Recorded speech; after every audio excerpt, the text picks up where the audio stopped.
Hello everyone, today we are going to discuss about class 8 chapter 2 of history from trade to territory. The company establishes the power. तो अब इसमें हम इसकी short question answer करेंगे. First question is how was the political condition of India after death of Aurangzeb. तो मतलब political condition कैसी थी इंडिया की जब औरंगजेब की डेथ हो गई थी उसके बाद. तो जब औरंगजेब की डेथ हुई थी, after the death of Aurangzeb, the political condition of India was highly unstable. Aurangzeb was the last powerful Mughal ruler. His death in 1707 marked the beginning of war of succession for the throne of Delhi. Within 50 years of Aurangzeb's death, 9 Mughal emperors ruled in quick succession. Persian rulers attracted India's wealth and political instability. Persian rulers invaded India. India's financial and military strength suffered a lot, which gave the way to the other foreign nations to invade and dominate India. तो जब औरंगज़ेब की death हो गई थी उसके बाद जो political condition थी इंडिया की वो बहुत ही ज़्यादा अनस्टेबल थी. तो जो औरंगज़ेब वो एक लास्ट पावरफुल मुगल रूलर था, उसकी जब डेथ हुई थी 1707 में, वो मार्क की गई थी किससे, वार ऑफ सक्सेशन. मतलब जो कौन मतलब राजा बनेगा उसकी जो लड़ाई के लिए वो ऑफ मतलब कौन राजगद्दी पे बैठेगा दिल्ली की, उसके मतलब उसकी वॉर शुरू हो गई थी. मतलब वो मार्क मतलब उसे मार्क किया गया था उसकी बिगनिंग को. और जो उसकी डेथ के 50 इयर्स के बाद उसके मतलब उसमें 9 मुग़ल एम्पर थे वो चेंज हो गए थे.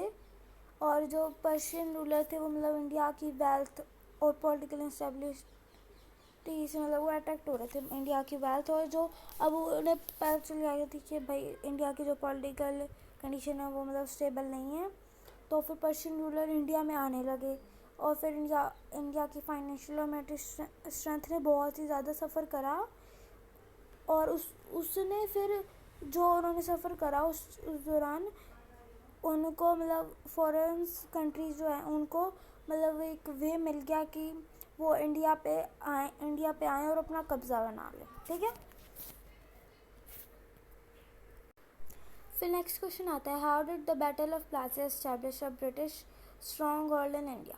The Battle of Plassey was the first major victory of English in India. After this battle, British got a monopoly over trade in Bengal and gradually ousted the French and Dutch.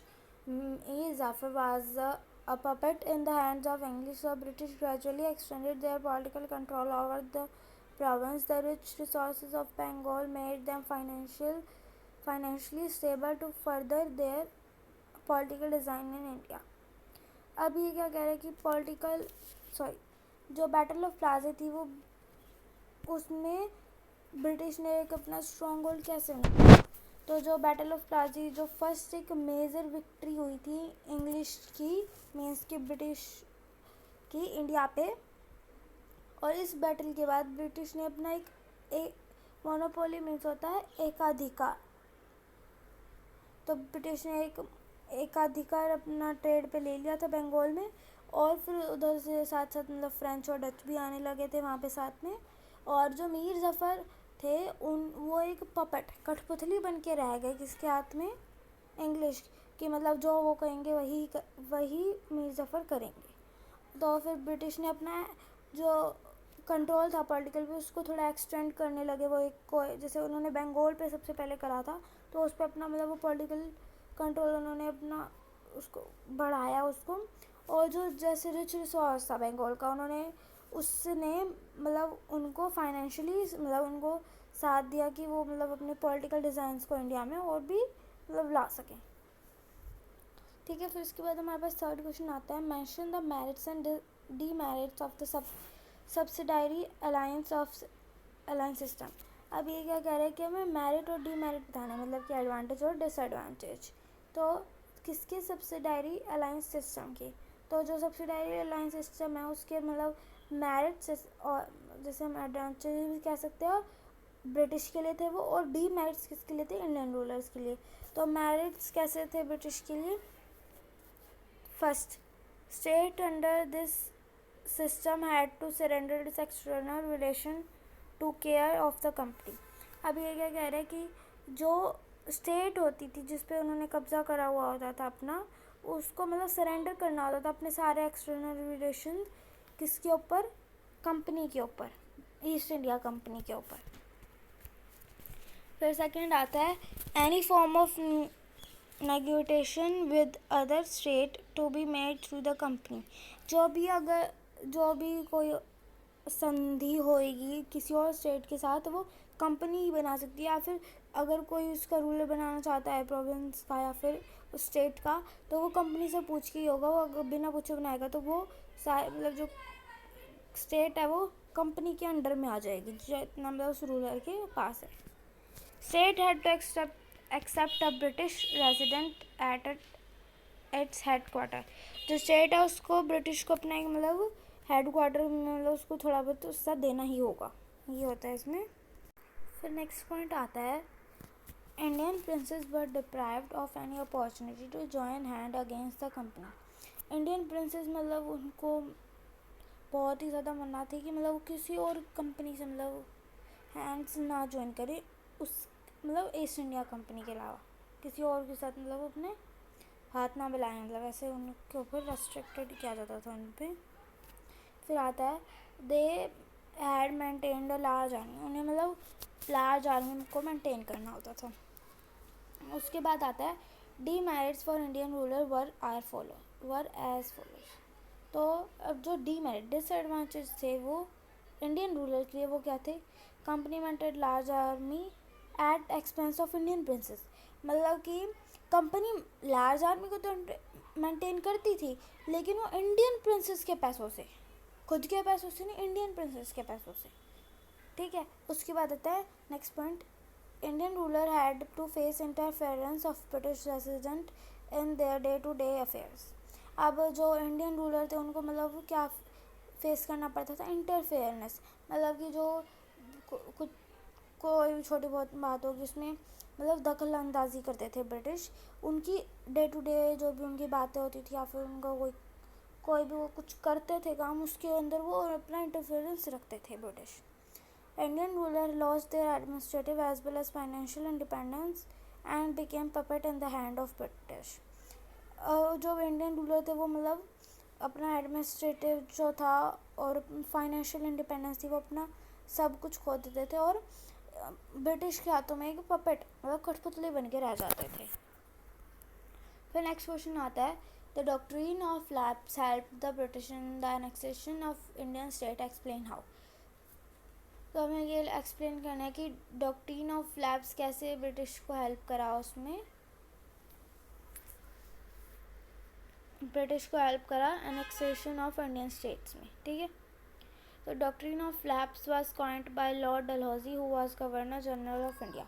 जो doctrine of lapse है वो किसने मतलब coin करी थी, coined मतलब Lord Dalhousie. वो कौन थे, गवर्नर जनरल थे इंडिया के. According to doctrine of lapse मतलब डॉक्ट्रिन ऑफ लैप्स के अकॉर्डिंग अगर कोई भी एक डिपेंडेंट मतलब जैसे ये कोई एक बताते हैं एक सेकेंड, ये कोई एक स्टेट है. ठीक है. इसका जो रूलर है ठीक है वो किसके अंडर है, company British east India company के अंडर है. ठीक है. या फिर ब्रिटिश के अंदर भी कह सकते हो आप, ब्रिटिश के अंदर है, ब्रिटिश के अंडर है. तो ठीक है. अगर वो मतलब मतलब वो मर जाता है बिना किसी है मतलब कोई उत्तराधिकारी के, तो वो जो स्टेट है वो पूरी के पूरी जितनी उस रूलर के अंडर थी वो पूरी ईस्ट इंडिया कंपनी अपने अंडर कर लेगी. ठीक है. और ये हुआ था इसमें. So British annex the state. और फिर जैसे ब्रिटिश ने ऐसे कुछ स्टेट भी मतलब लिए हैं अपने अंदर, जैसे सतारा, जैतपुर, संबलपुर, भगत, उदयपुर, नागपुर एंड झांसी और उन्होंने मतलब अपने अंडर ले रखा है ऐसे. फिर फिफ्थ क्वेश्चन आता है list main features of regulating act of 1773. हमें कुछ फीचर्स बताने हैं रेगुलेटिंग एक्ट के रेगुलेटिंग एक्ट कौन से ईयर का? 1773 का। इसके फीचर्स कौन कौन से हैं?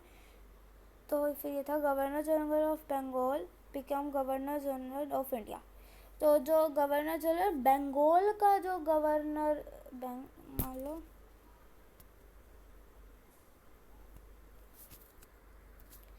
ये बंगाल है, ठीक है, इसका जो ये है बंगाल,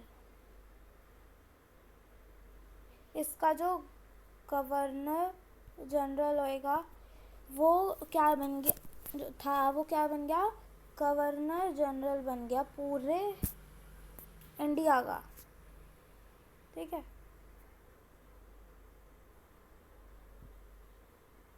पूरे इंडिया का गवर्नर जनरल बन गया वो, ठीक है। उसके बाद आता है a council of 4 member was constituted to assist governor general.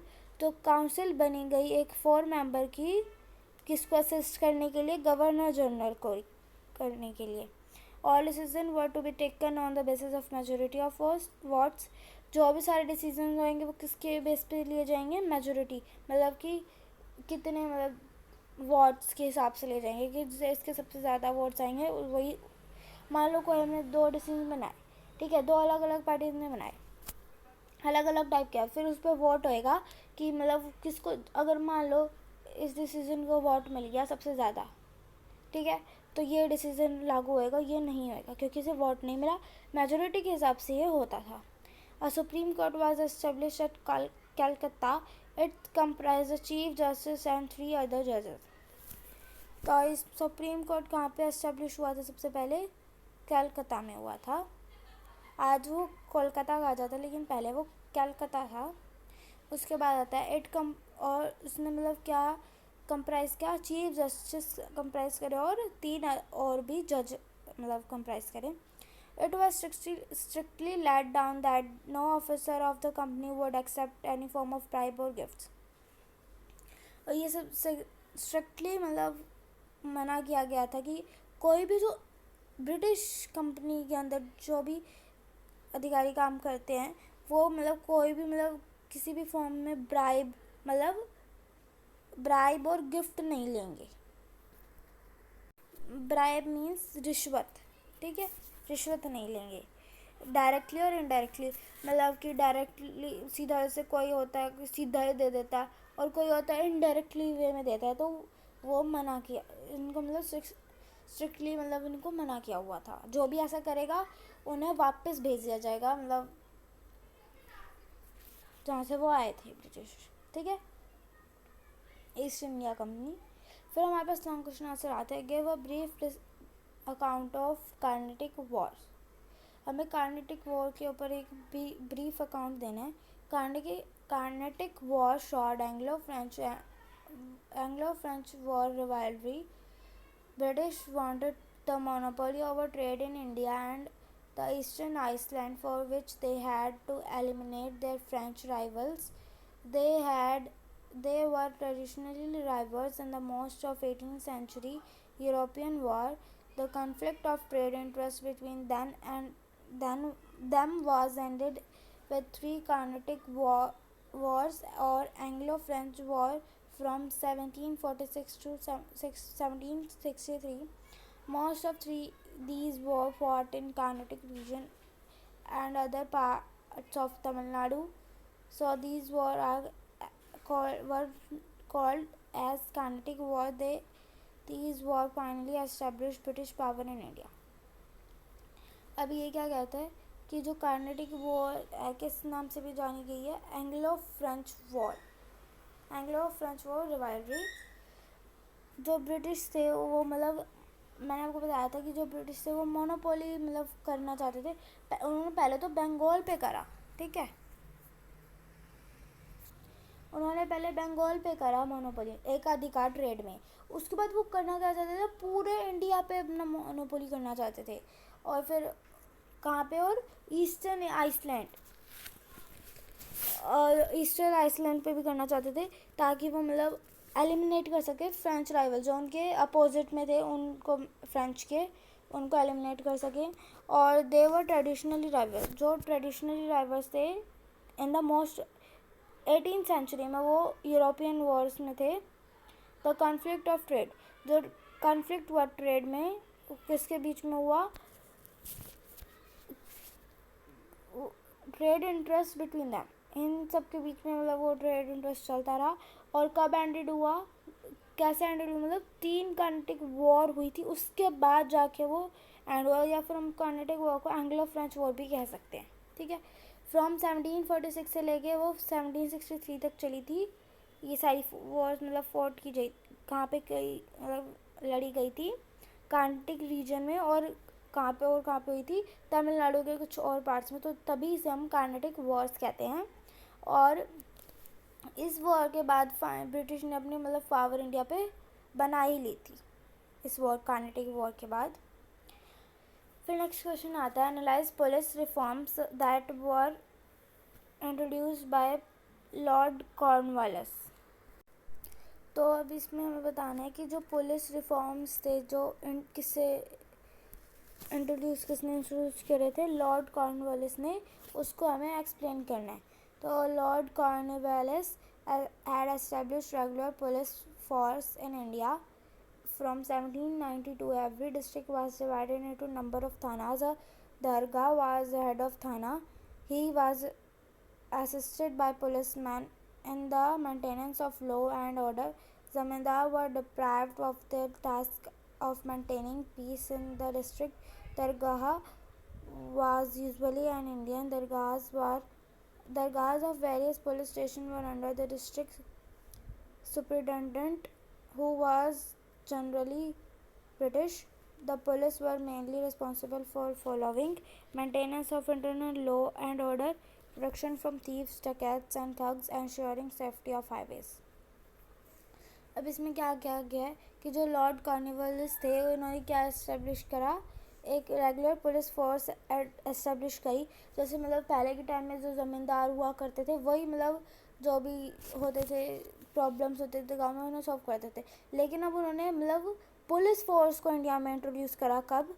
1792 में। और एवरी डिस्ट्रिक्ट इसमें डिवाइड की गई थी थानाज में, और जो दरगाह था वो थाना का हेड हुआ करता था, और वो किससे असिस्ट किया जाता था, एक पुलिसमैन से, in the maintenance of law and order.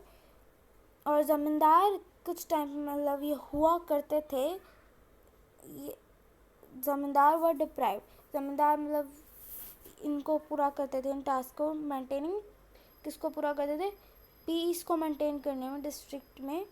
तो जो दरगाह था वो यूजुअली इंडियन ही हुआ करता था, और दरगाह ऑफ वेरियस पुलिस स्टेशन, जो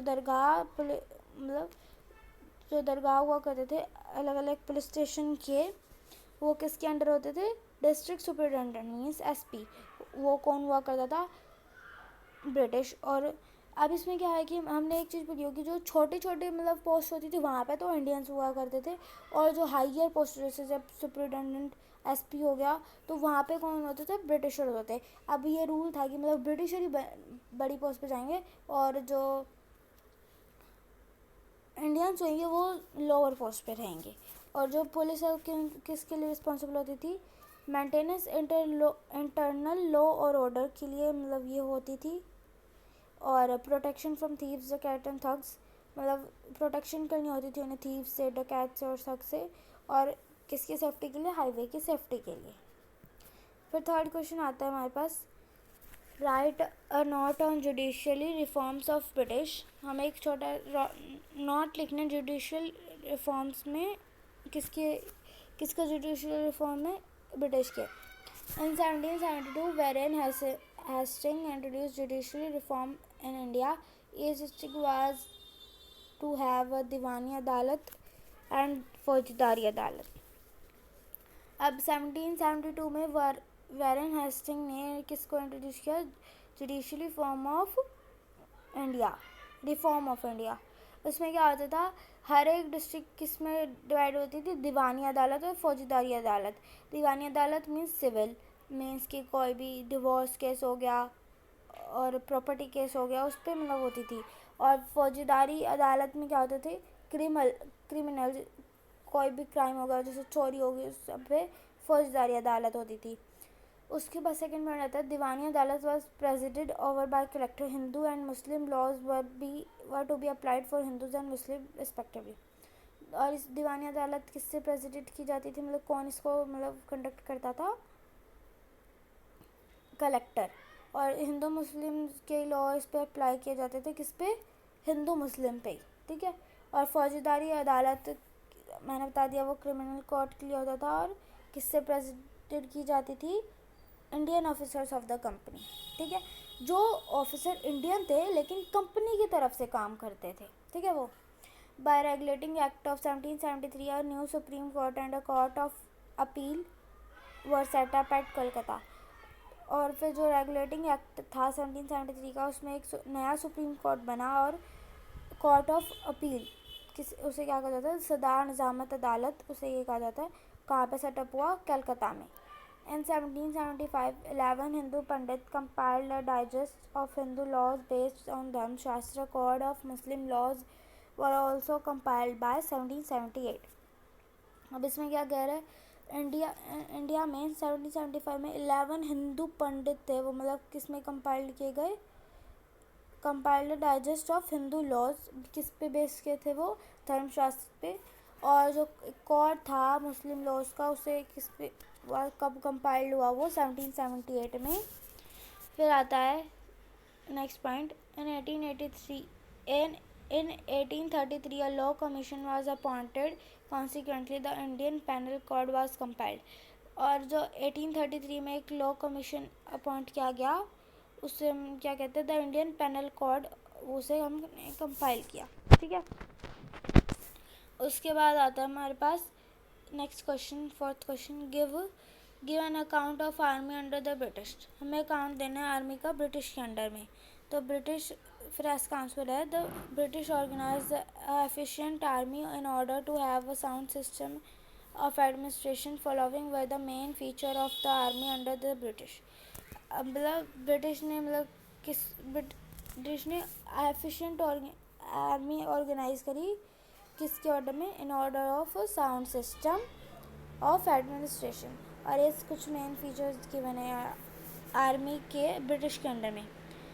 फिर फर्स्ट पॉइंट है the army mainly consist of Indian soldier. जो आर्मी थी वो मतलब मेनली किससे कंसिस्ट होती थी, मतलब कौन होते थे उसमें, ज़्यादातर इंडियन सोल्जर होते थे। The higher rank of army were reserve for British. और जो हायर रैंक होती थी ब्रिटिश आर्मी के लिए, वो ब्रिटिश के लिए रिजर्व होती थी। The Indian could rise only to the rank of subedar. और जो इंडियन थे वो किसके रैंक पे होते थे, सूबेदार की रैंक पे होते थे, उससे कोई भी ऊपर नहीं होता, सूबेदार से ऊपर कोई भी इंडियन नहीं होता था। More attention was given to the infantry regiment of army. और जो मतलब सबसे ज़्यादा अटेंशन किसे दी जाती थी, इन्फेंट्री रेजिमेंट ऑफ आर्मी को दी जाती थी। फिर फिफ्थ पॉइंट आता है soldier were trained in the European method of warfare. They were made familiar with new weapon of warfare like the musket and matchlocks. और जो सोल्जर थे वो किससे ट्रेन किए जाते थे, यूरोपियन मेथड, लड़ाई कैसे, यूरोपियन मेथड से उनको ट्रेन किया जाता था। वारफेयर के जो मतलब लड़ाई जो होती थी, उस युद्ध जो होते थे, वो यूरोपियन मेथड से उन्हें ट्रेन किया जाता था।